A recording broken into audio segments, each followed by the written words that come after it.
Bueno, hemos estado durante las últimas semanas en una serie de sermones que hemos llamado Sermones desde el corazón del predicador. Y estos son sermones antes de comenzar una serie en septiembre en el libro de Mateo, así que estamos bien entusiasmados. Mateo es uno de los evangelios que tiene muchas enseñanzas para nosotros. A todo esto se ven bonitos, se ven lindos hoy día. Dense un aplauso a ustedes mismos. Sabe que me gusta verlo aquí más cerca, así que gracias también a nuestros hermanos Ujieres que nos están ayudando a acomodar a los hermanos para que podamos estar más calientitos en familia. Amén. Bueno, primero el sermón de hoy va a estar basado en el libro de Efesios, capítulo 1, así que si usted tiene su Biblia, vaya abriendo su Biblia. Si nosotros observamos, antes de pasar el texto, antes de entrar al texto, el hombre ha creado muchas religiones. Y si usted observa todas estas religiones, tienen lo que diría un matemático un común denominador. Un común denominador para los que estudiaron matemáticas, si es que se acuerda, era algo que se repetía en diferentes fórmulas. Entonces aquí, cuando el hombre crea religiones, hay un común denominador que vemos presente. Y es que hay una fórmula para llegar al cielo, y esa fórmula es salvación es igual a la fe más las obras. A ver si me ayuda ahí en la pantalla. Ese es el común denominador para las religiones que han sido creadas por el hombre.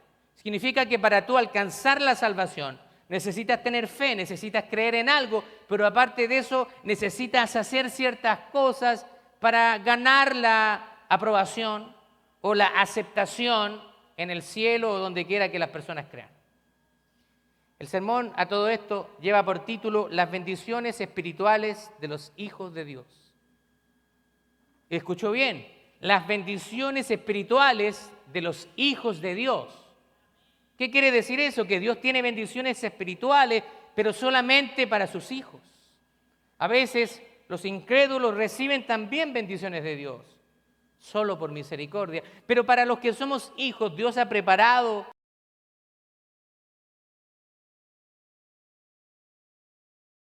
Quiero ver algunos ejemplos y yo sé que hay muchas religiones, pero he listado algunas para que usted pueda ir siguiéndome. Primero vamos a referirnos al catolicismo romano. El catolicismo romano, la fórmula es fe más obras. En el catolicismo se enseña que la salvación es un proceso que incluye la fe en Jesucristo, la gracia de Dios, pero también se requiere buenas obras, que éstas incluyen los sacramentos, la caridad y el cumplimiento de los mandamientos. O sea, salvación, fe más obras. En el Islam, los musulmanes, también es fe más obra. No solamente es creer en Alá, el Dios de los musulmanes, y en su profeta Mahoma, no solamente tener fe y creer en ellos, sino también es hacer cosas para agradar a Mahoma y a Alá, que es el Dios de los musulmanes. Y en el Islam la salvación se logra a través de la fe en Alá y la práctica de obras en conjunto. Los musulmanes creen que para alcanzar el paraíso es necesario seguir 5 pilares del Islam: realizar actos de caridad y vivir una vida moral. Por supuesto que cuando somos hijos de Dios, somos llamados a vivir una vida moral, pero ellos lo ven como un requisito para la salvación. El Corán, el libro de los musulmanes, enfatiza la importancia de la fe y de las buenas obras, afirmando que ambas son necesarias para alcanzar la salvación. El judaísmo es que de donde provienen las prácticas judío-cristianas, pero usted sabe que los judíos no aceptan a Cristo como el Salvador. Por lo tanto, ellos se han quedado en un Dios con una revelación incompleta. Así que para el judaísmo también la salvación es fe más obras. Y la salvación o la redención no se centra tanto después de la muerte, sino en la relación con Dios y el cumplimiento de tu voluntad en esta vida. Y la fe en Dios es fundamental, pero también la observancia de la Torá, que es un libro que reúne 613 mandamientos. No solamente para ellos la Biblia era suficiente, sino que agregaron otros escritos que pusieron mucho más carga al pueblo que por supuesto que nadie pudo llevar. Otra de las religiones que tenemos es el hinduismo, que es fe más obras. Esto también tiene diversas enseñanzas sobre la salvación, pero en muchas escuelas hay una combinación de devoción, de conocimiento espiritual, buenas obras. El karma es esencial para la salvación. El cumplimiento del deber y las buenas acciones del individuo y lograr avanzar espiritualmente y a la liberación del ciclo de nacimiento y renacimiento que ellos le denominan samsara. Ellos creen que las personas mueren y vuelven a reencarnarse y así el ciclo continúa y en cada vida ellos tienen que ir perfeccionándose para alcanzar esa salvación. El hombre siempre ha tenido mucha imaginación. También está el budismo. En el budismo, las obras con un elemento de fe es necesario para la salvación. Aunque en el budismo el concepto de fe en un Dios salvador, en algunos casos, la iluminación o el nirvana que ellos llaman, requiere prácticas éticas, meditación y adquirir sabiduría.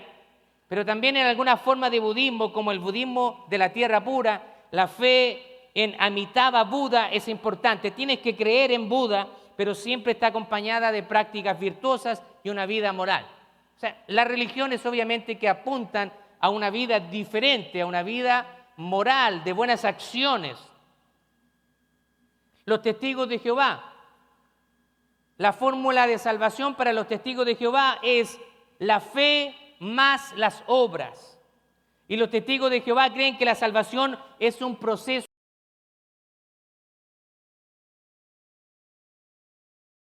en Jehová, y lo resalto, porque para ellos la descripción de Jesucristo no concuerda con lo que la Biblia nos dice acerca de Él.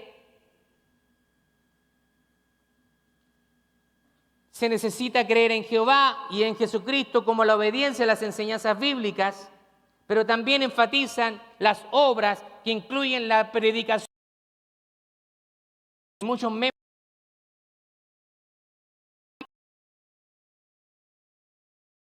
como cristianos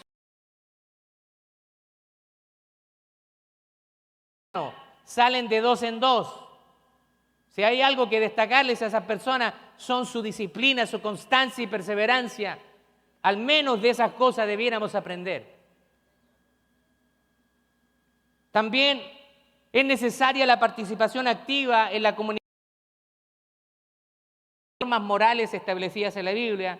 La salvación final vendrá con el Armagedón y la restauración de un paraíso terrenal. Para ellos, esta tierra no va a ser destruida, como dice la Biblia. Y nosotros sabemos que habrá tierra nueva y cielo nuevo. Y para aquellos que demuestren su fe mediante la obediencia y las buenas obras, algunas de las prácticas, por ejemplo, que tienen ellos es la prohibición de la donación de sangre, porque ellos la sangre está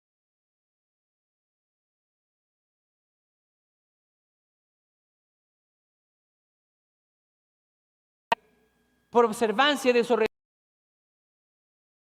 familiares por no donar sangre.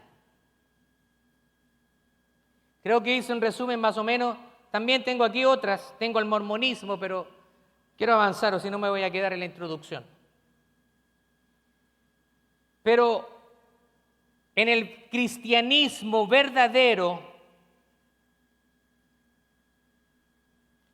hay una fórmula única que a veces es malinterpretada por las personas. En el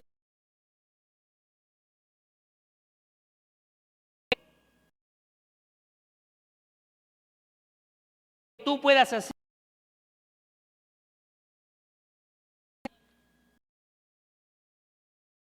las redes sociales han servido para difundir muchas prácticas heréticas y malas enseñanzas. Hubo una predicadora que dijo que Jesucristo hacía el 60%.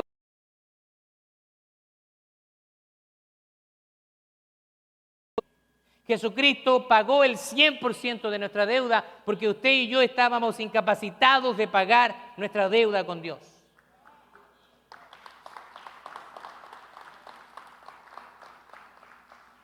Ahora, para el cristianismo verdadero, la salvación viene por la fe en Jesucristo solamente. La fe solamente en Jesucristo. Ahora, pero algunas personas se preguntarán, ¿pero dónde quedan las obras en esta fórmula? ¿Dónde están las obras en la salvación? Espérate un poquito. Quiero ir aclarándote paso a paso. Primero, nosotros necesitamos poner nuestra fe en Jesucristo, arrepentirnos de nuestros pecados, y cuando eso sucede, reconocemos a Jesucristo como el Hijo de Dios. En ese momento, Dios nos perdona porque nos mira a través de la promesa hasta el día de Jesucristo. Ahí comienza recién tu vida en el Señor. Tú no has hecho nada bueno todavía. No tienes ninguna obra buena, pero en ese momento comienza un proceso en ti, un proceso irreversible, donde el Espíritu Santo comenzará a transformar primero tu mente, tu corazón, tu alma, y va a comenzar a transformar tu vida, va a comenzar a transformar tu manera de pensar. Por eso que vas a ver que antes las cosas que hacías, ahora ya no las quieres hacer porque hay algo en ti que te detiene. Así que las obras vienen como una consecuencia de la salvación, pero no como una causa. No es una causa para que Dios te salve. Aunque practicar una buena moralidad es bueno, no decir mentiras, pagar nuestros impuestos, respetar a las autoridades, ¿cierto? Serle fiel a nuestras esposas, tratar bien a nuestros hijos, son cosas morales y es bueno hacerlo. Nadie está diciendo lo contrario. Hace un tiempo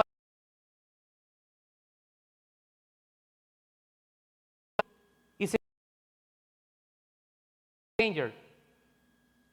En esa película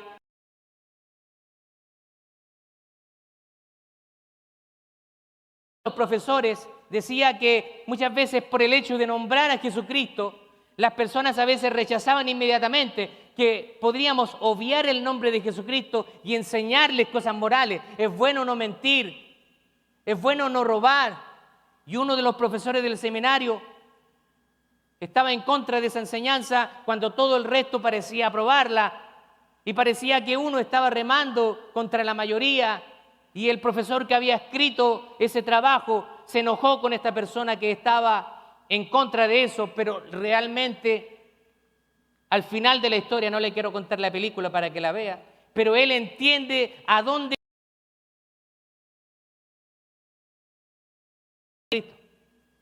no es solamente decir es malo mentir, es malo robar, es malo adulterar. Es necesario decir quién dijo eso. Dios, la autoridad detrás de estas palabras. Así que no podemos apartar nosotros una vida piadosa del Señor sin la persona de Jesucristo. No es solamente vivir una vida moral. De lo contrario, muchas personas, cuando usted va a la calle y usted les pregunta, si tú te murieras hoy día, ¿dónde te vas? ¿Te crees que te vas al cielo o al infierno? Bueno, yo creo que me voy al cielo. ¿Y por qué debería, Señor Dios, dejarte entrar en el cielo? Yo trabajo, soy un buen esposo, pero déjame decirte que si tú tienes esa manera de pensar, tengo que desilusionarte en este día. Porque la salvación no depende de lo que tú hagas, sino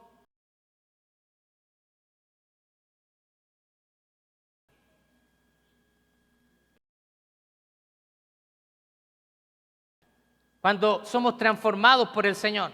Primero somos salvados. Por eso algunas personas reciben a Cristo y nosotros cuando le decimos, excelente, Dios te bendiga, hermano, ahora viene el bautismo. Y esa persona, pastor, wait, calm down. Pastor, vamos muy rápido. Yo no estoy preparado para bautizarme. ¿Y quién está preparado para bautizarse? Si es un paso de obediencia, si tú le entregas tu vida a Cristo, tú te tienes que bautizar. Ahí comienza recién tu camino de discipulado hasta la muerte.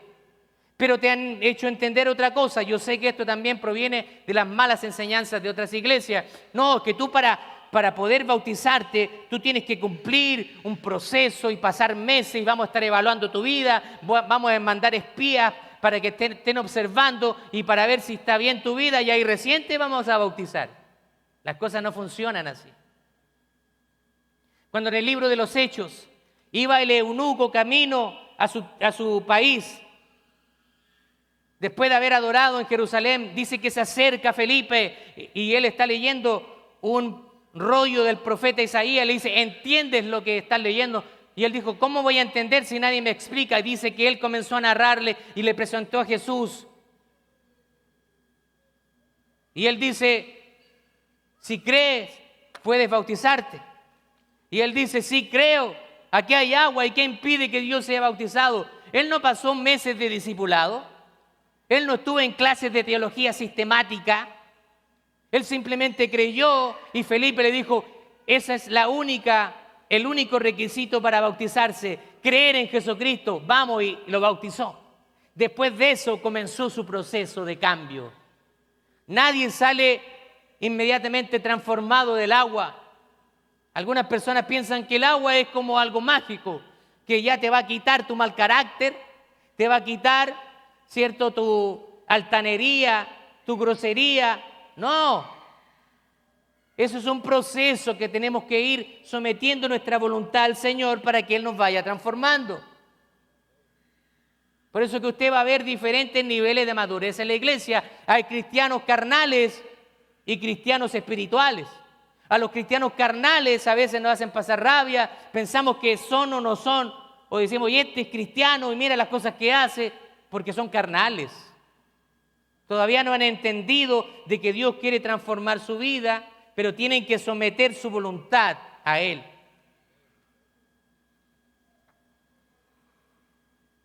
Pablo comienza en este pasaje con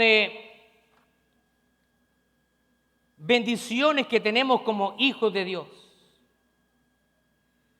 Así que vamos a estar viendo los primeros 14 versículos. Pero recuerde que hay bendiciones del Padre, bendiciones del Hijo y bendiciones del Espíritu Santo. Porque nuestro Dios es uno solo, pero revelado como Padre, como Hijo y como Espíritu Santo, siendo los tres un solo Dios. Así que vamos a ir primero con las bendiciones del Padre. Efesios capítulo 1, versos 1 al 6, dice así: Yo, Pablo, apóstol de Jesucristo por la voluntad de Dios, saluda a los santos y fieles en Cristo Jesús que están en Éfeso.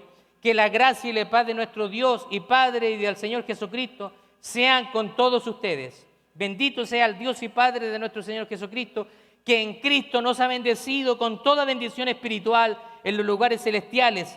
En Él Dios nos escogió. Escuche, ponga atención porque esto es importante. En Él, o sea, en Jesucristo, Dios nos escogió desde antes de la fundación del mundo. Antes que usted naciera,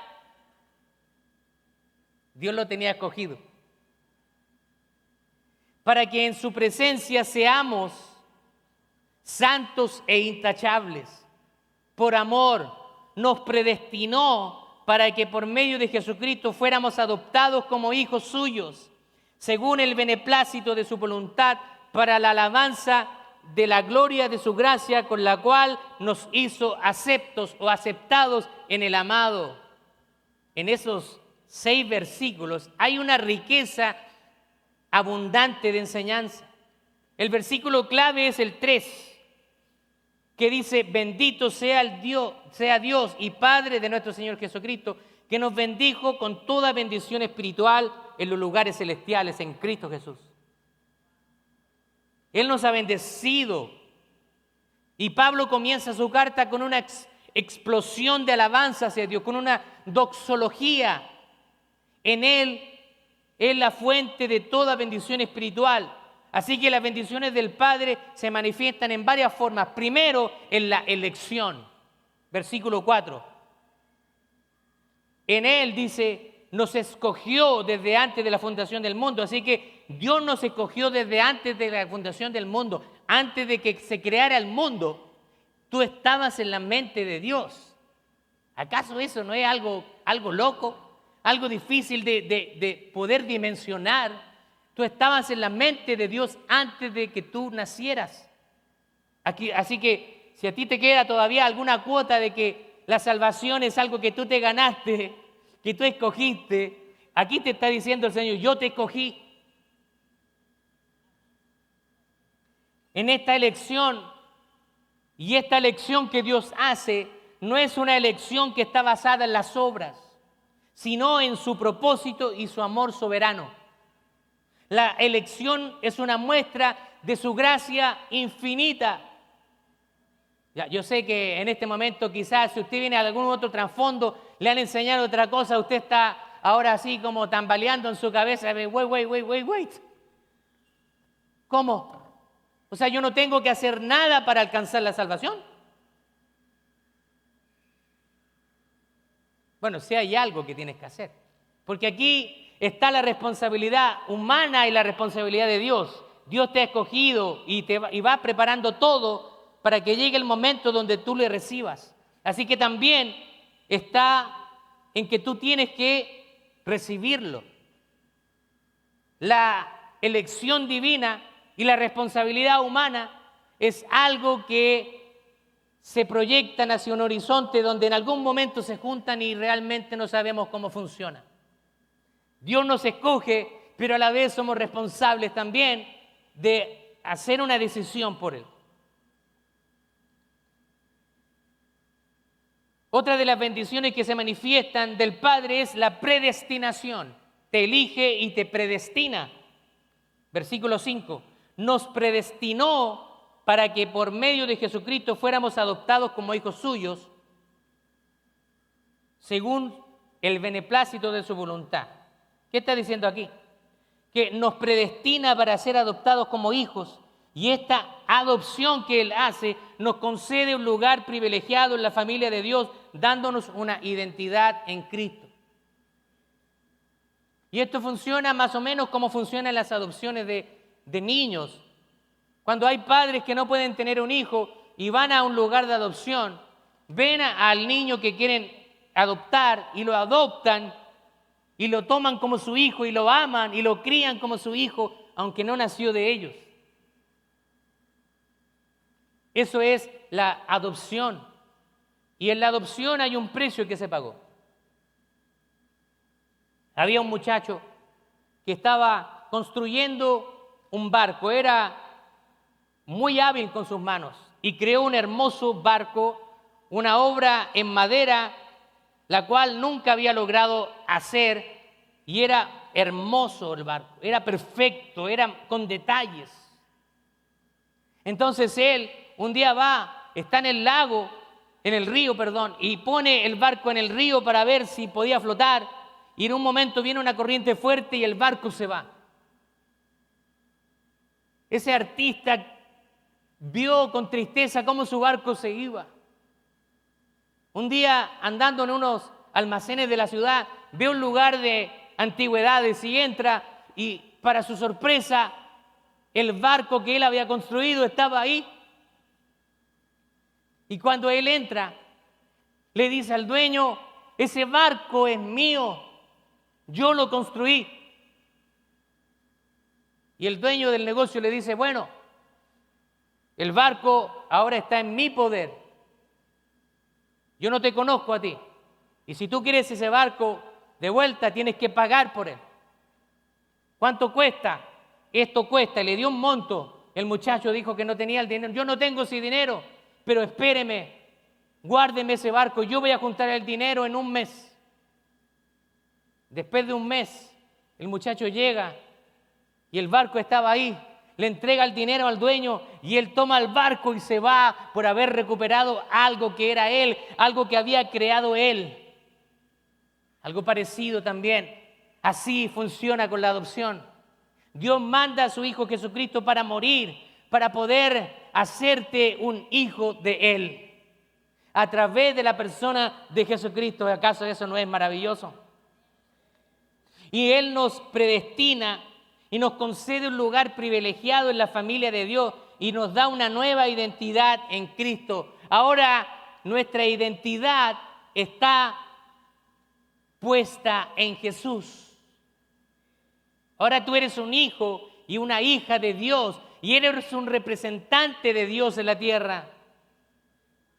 Ayer estábamos allá en Upstate, New York, en Word of Life, en la graduación de mi hijo Joel. A todo esto, contarles que fue un momento maravilloso. Y él, uno de los predicadores, les decía y les animaba a los estudiantes y les decía: ustedes son embajadores de Cristo, recuerden eso, en todo lugar y en todo momento donde ustedes vayan, no dejan de ser embajadores, así que compórtense como tal. Y lo mismo ahora es para nosotros, somos embajadores donde quiera que usted represente al Señor de...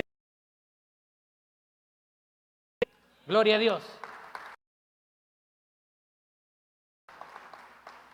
Otra aceptación, el versículo 6 dice, para la alabanza de la gloria de su gracia con la cual nos hizo Cristo, Él nos ha aceptado.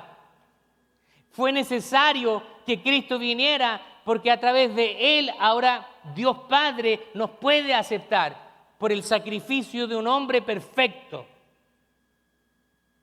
100% Dios, 100% hombre, Jesucristo. Él vino como yo, pero no pecó. Y era necesario que un cordero perfecto, sin mancha, sin pecado, fuera presentado delante de Dios. Y Él se sacrificó a sí mismo y se entregó en obediencia al Padre. Fue sacrificado, fue azotado, golpeado, abofeteado y muerto en una cruz para que usted ahora pueda estar aquí y yo pueda estar aquí diciendo: por la gracia de Dios ahora soy un hijo de Dios porque he creído en Jesucristo.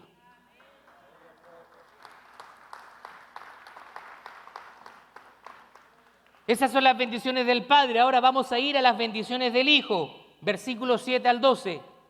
En Él tenemos la redención por medio de su sangre, el perdón de los pecados, según las riquezas de su gracia, la cual desbordó sobre nosotros en toda sabiduría y entendimiento, y nos dio a conocer el misterio de su voluntad, según su beneplácito, el cual se había propuesto reunir como las que están en la tierra. En Él, asimismo,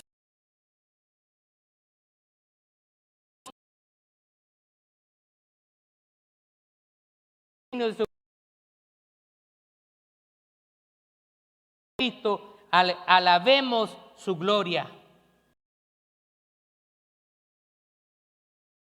En quien tenemos redención por su sangre.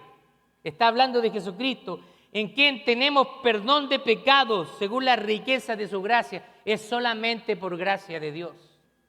Ahora, las bendiciones que nosotros recibimos a través de la persona de Cristo, o sea, a través de la persona del Hijo, son, primero, la redención. La redención. A través de la sangre de Cristo hemos sido redimidos. Esta palabra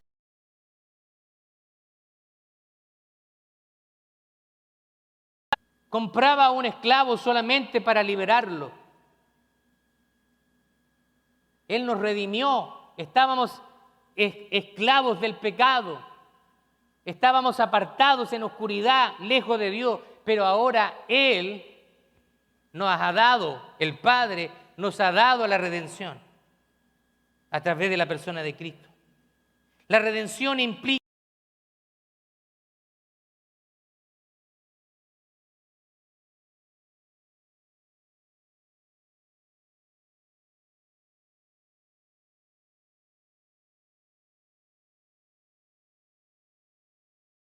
influir de fuego en la mente, porque aquí es donde Él trabaja.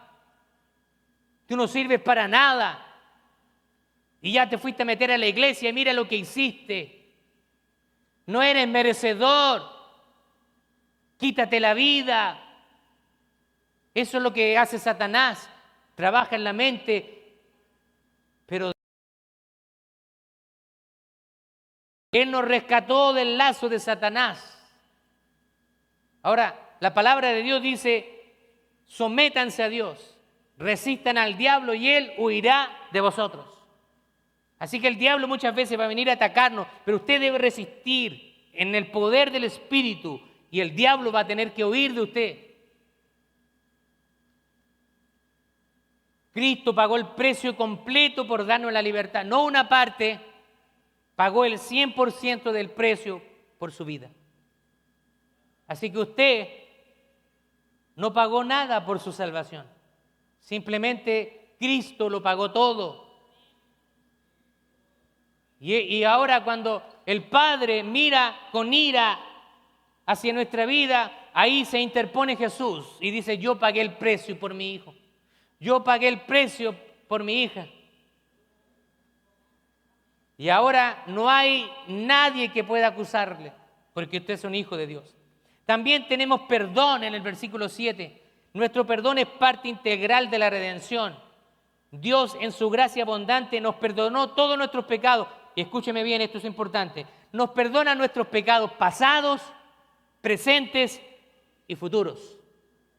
A veces hay personas que han cometido errores en el pasado y se autoinfringen golpes por ese pasado, pero la palabra del Señor dice que Él ya te perdonó, que las cosas viejas pasaron y aquí todas son hechas nuevas. Así que a Dios ahora te perdona de tu pasado, borra tu pasado. Te dice borrón y cuenta nueva. De aquí adelante ahora es otra historia. Antes caminó Marcelo sin Cristo, pero desde que ahora es un hijo de Dios, ahora aquí cuenta la vida nueva de Marcelo. También nos ha dado la herencia. En Cristo hemos obtenido una herencia eterna. Esta herencia no se basa en las cosas temporales, sino en las riquezas espirituales que Dios ha preparado para nosotros los cielos. ¿A quién le gustaría ser heredero de Bill Gates, de Elon Musk?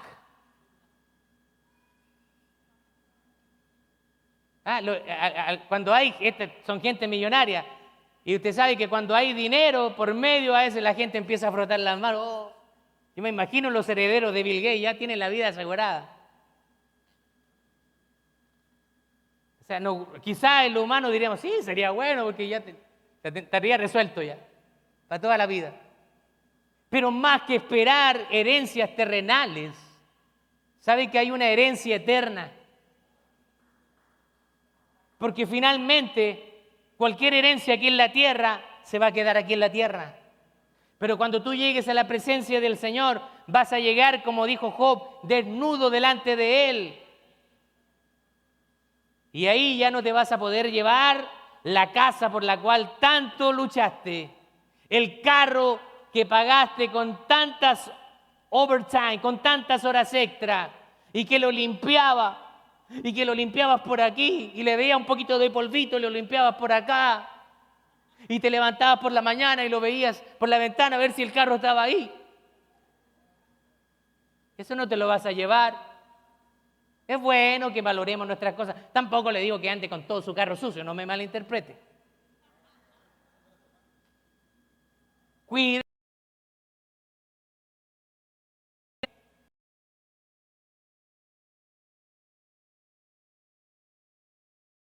Antes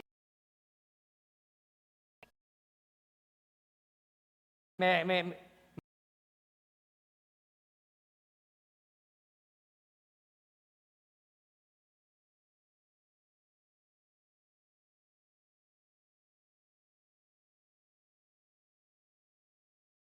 día. La camioneta limpia y tú la lavas de vez en cuando nomás. Y yo le decía, sí, pero ese hombre ya está retirado. Yo soy un hombre ocupado. ¿Qué le quiero decir con esto? Más que anhelar herencias terrenales, pensemos en las herencias que tenemos en el cielo, donde Jesucristo ya ha preparado morada para cada uno de nosotros, donde no habrá más llanto, más dolor.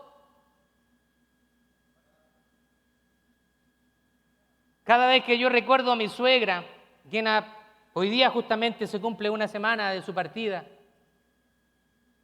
en vez de pensar en que ya no está con nosotros, trato de pensar en que ahora está en la presencia del Señor y ya es libre de enfermedad, libre del pecado y ahora solamente está gozando eternamente con su Señor, al cual sirvió y amó durante su vida.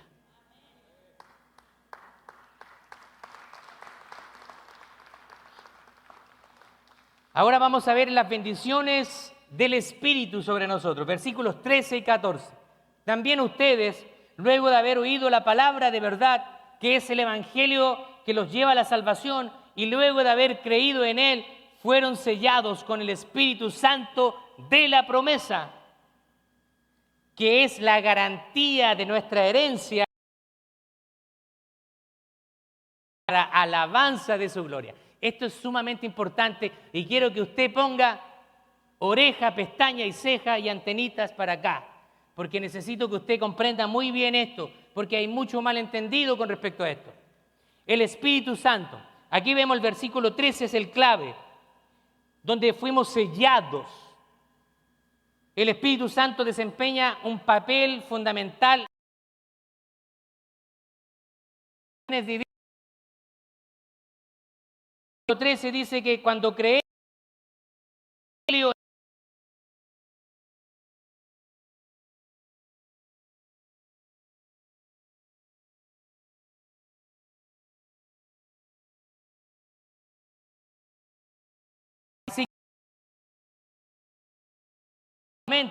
esta antigüedad, hallaban una correspondencia, ponían su anillo ahí en una cera derretida.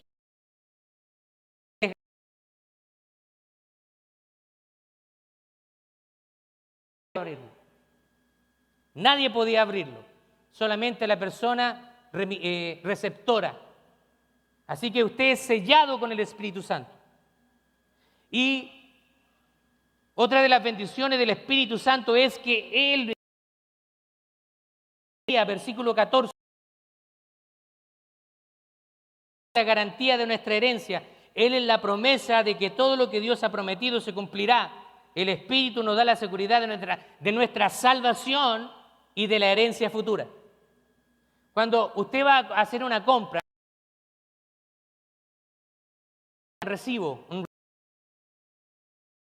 la tecnología nos permite a veces, a mí me dicen,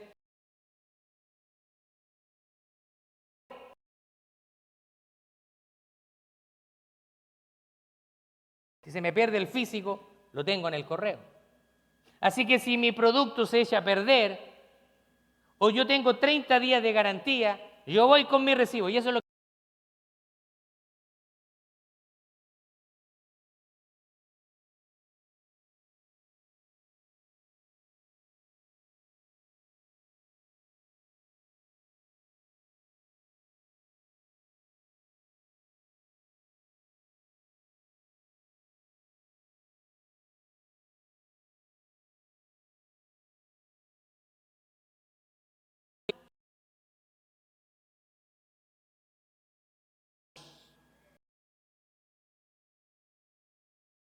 esto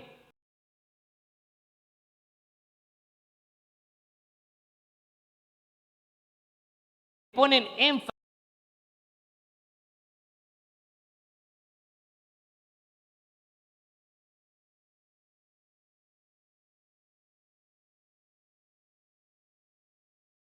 chocante para algunas. O sea que la salvación no se pierde, La respuesta es que no, no se pierde.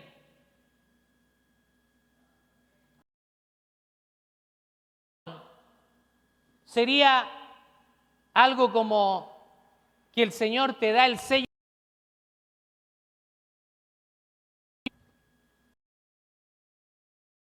Dice,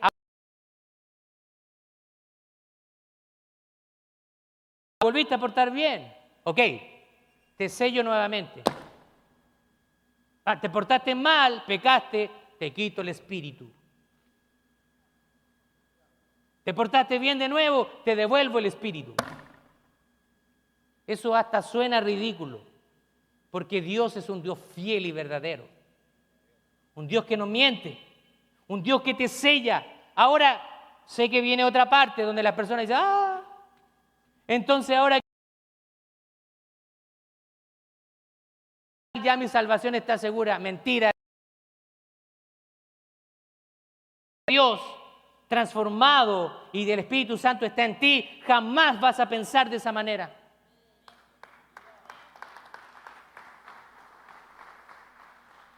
Y si alguien piensa de esa manera, eso me demuestra que esa persona no es salva.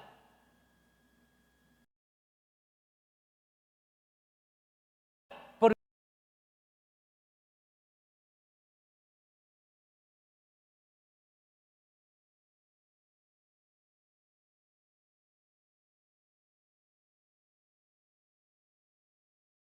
el Padre disciplina por hijo. Si tú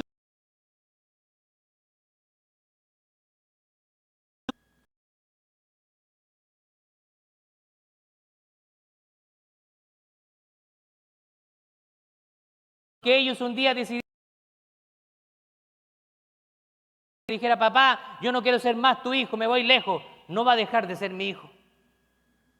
En el Señor, cuando tú pasas a ser tu hijo, su hijo, Él te compra y te sella y eres.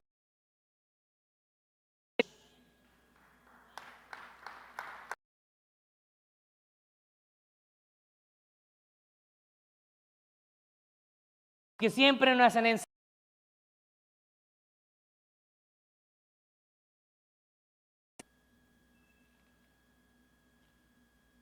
Las obras, tus acciones, vienen como consecuencia de creer en Jesús. Pero no es una causa.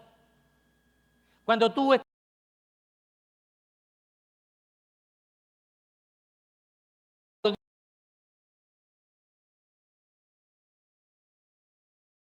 cenagoso,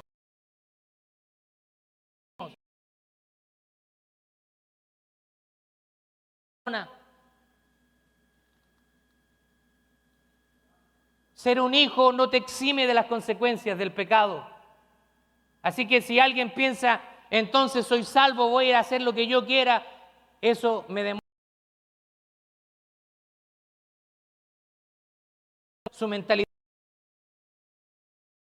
La salvación no depende de las obras, ahora es motivado a hacer buenas obras, porque Él va a querer agradar a aquel que ha dado su vida para darle salvación eterna. Así que hay una garantía en ti.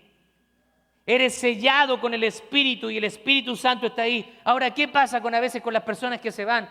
Pastor, pero esa persona recibió a Cristo, se bautizó y se alejó y ahora está ya haciendo cosas peores de las que hacía. Hay dos posibilidades. Una, como dice el apóstol Juan, estaban entre nosotros, pero no eran de nosotros. Y salieron para que se manifestase que no todos los que están con nosotros son de nosotros. Quiere decir que hay personas que pueden aparentemente estar llevando una vida cristiana, pero en algún momento se alejan. Nunca recibieron a Cristo. Creyeron en Dios de manera intelectual, pero nunca tomaron una decisión del alma. Nunca recibieron el Espíritu. Degustaron de las cosas. Saborearon las cosas. Me gustan las canciones, me gusta la prédica, me habla, pero nunca hicieron una decisión. Se alejan y no recibieron a Cristo, no tienen el Espíritu y vuelven. Y se pierden para siempre. Esa es una posibilidad. La segunda posibilidad es lo que se llama la caída temporal de la gracia. Personas que caen en pecado, son hijos verdaderos de Dios, tienen el Espíritu Santo y se alejan de Dios y comienzan a cometer pecado. Y la palabra dice que esas personas tienen el espíritu apagado, lo tienen contristado, lo tienen ahí en un rinconcito porque el pecado ha inundado su vida, entonces el espíritu está muy apagado, pero no dejan de ser hijos. Y en algún momento la bondad del Padre los va a traer al redil. He conocido personas así. A veces cuando evangelizábamos en las calles, gente ahí sin hogar nos decía, y le hablábamos de Cristo y bajaban la cabeza, avergonzados, se ponían a llorar, y decía, yo iba a la iglesia, yo conozco de la palabra de Dios, yo creo en Dios, pero me es difícil salir de esta situación, tengo vergüenza, tengo temor. Esa persona me demuestra que hay un hijo ahí, que el pecado lo tiene atado y necesita ser liberado, pero no perdió la condición de hijo. Siempre y cuando me he encontrado con una persona descarriada, aunque esté en pecado, pero cuando tú le nombras a Dios, son conmovidos porque el Espíritu Santo está en ellos. Una persona que se aparte del redil y no sea conmovido, esa persona lo más probable es que nunca haya sido un hijo de Dios. En Efesios capítulo 1, verso 14, Pablo nos invita a contemplar la plenitud de las bendiciones que Dios nos ha dado en Cristo. El Padre nos escogió, nos predestinó y nos aceptó. El Hijo nos redimió y nos perdonó y nos dio una herencia. Y el Espíritu Santo nos selló y ese sello es tu garantía. Cuando venga el Señor por segunda vez a buscarnos, Él va a ver a todos los sellados. Así que en la segunda venida de Cristo, cuando Él venga por nosotros, Él va a ver a todos los que tienen el sello del Espíritu y dice que Él se va a tomar a sí mismo y nos va a llevar para vivir para siempre con el Señor. Ya quiero pasar a darte algunos puntos de aplicación. Primero, reconozcamos que nuestra identidad en Cristo es un don de Dios. Dios te dio una identidad en Cristo. No es algo que ganamos, sino es algo que recibimos con gratitud. Tiene que haber gratitud de parte nuestra. Ahora, ¿cómo afecta esta verdad la forma en que vivimos y nos relacionamos con los demás? Segundo, sea consciente que la obra de Cristo en la cruz no solamente nos salva, sino que también nos transforma. Si tú has tenido un encuentro genuino con Jesús, tu vida no podrá ser jamás la misma. Jamás. Tú vas a seguir siendo transformado. Ahora, mi pregunta para ti es, ¿estamos viviendo como personas redimidas y perdonadas? ¿Cómo podemos reflejar la redención de Cristo en nuestra vida? ¿Estamos dando gloria a Dios con nuestra manera de vivir? No puedes seguir siendo lo que eras antes. Cristo quiere transformarte. Por eso que nuestro eslogan, no se permiten personas perfectas, no perfect people allowed. ¿Qué significa eso? Todos son bienvenidos a venir a la iglesia Steamtown, pero no queremos dejarte como llegaste. Queremos ayudarte, capacitarte, entrenarte, discipularte, para que puedas poco a poco ir transformando tu vida con el poder del Espíritu Santo, para que llegues a la estatura del varón perfecto. Así que se acepten personas perfectas no es una licencia para que tú hagas lo que quieras. Es un mensaje que te dice, eres bienvenido en este lugar. Pero queremos ayudarte a que seas transformado por el poder de Dios. Tercero y último, vivamos conscientes de que somos templos del Espíritu Santo, sellados y asegurados por Dios. El Espíritu Santo se va contigo y vive contigo. Indwell, vive contigo, dentro de ti.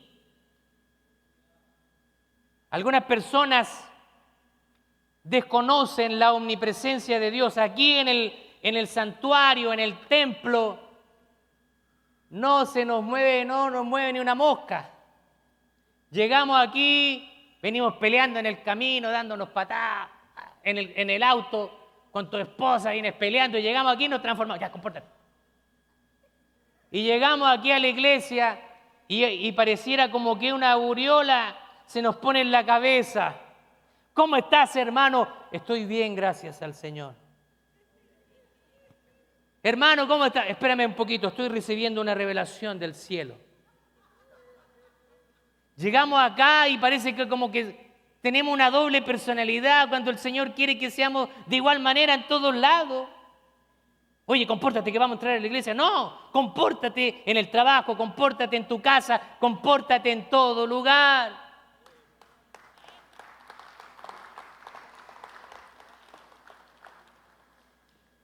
Así que cuando tú te vayas, el Espíritu vive en ti y te va a acompañar a todos lados. Cuando vas conduciendo, el Espíritu va contigo. Así que el Espíritu está viendo cuando tú te enojas porque te rebasaron y te gritaron algo. El Espíritu que está ahí contigo te está diciendo, no, calma, no responda, déjalo que se vaya. Y ahí tu carnalidad...